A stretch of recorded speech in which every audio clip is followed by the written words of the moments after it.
The state of all the buildings in the area have also been questioned, with calls on government to demolish any building with established structural defect. All this will compound the already existing housing deficit in Lagos State. Joining us to discuss more on this is the Executive Director, Space for Change, Victoria Ibezim-Ohaeri. Victoria, thanks for joining us on TVC News at 10. You seem to have been at the vanguard of helping people who have been rendered homeless as a result of demolishment, especially in Lagos. Let us first establish if there's a track record of resettling people affected, by situations like this. Okay. Thank you. Thank you for having me. The building collapse, let me start by saying that we join all other concerned citizens to worry about what happened in Lagos in the last few days. We commiserate with the families who have lost children and people who have lost their homes and their properties and their belongings as a result of the building collapse. Then back to your question about whether resettling has been the practice in Lagos State.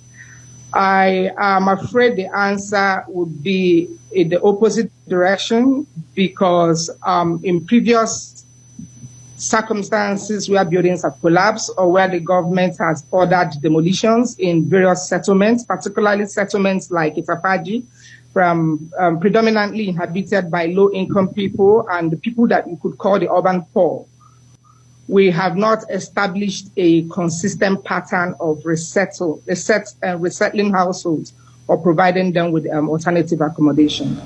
Now, the unfortunate incident at Ita-faji appears to have raised a lot of concern, especially at a time where there seem to be other buildings there that do have structural defect. What would you advise government to do at this time, bearing in mind that there appears to be an urgency to have some buildings demolished?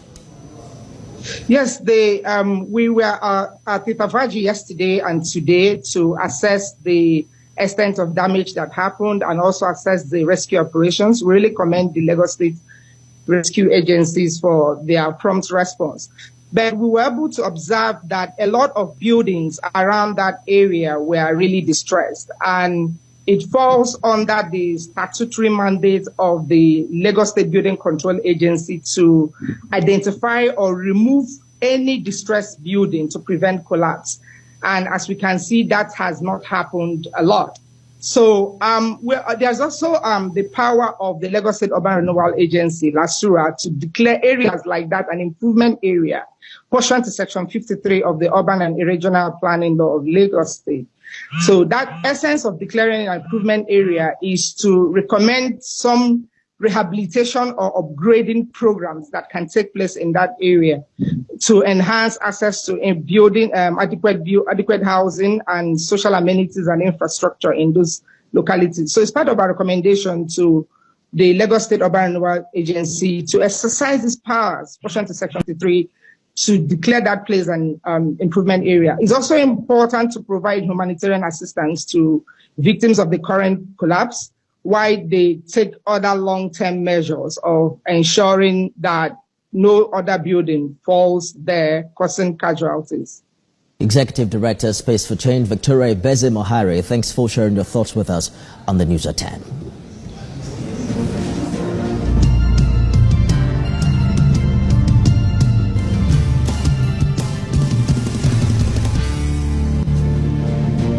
You're watching TVC News at 10. Coming up,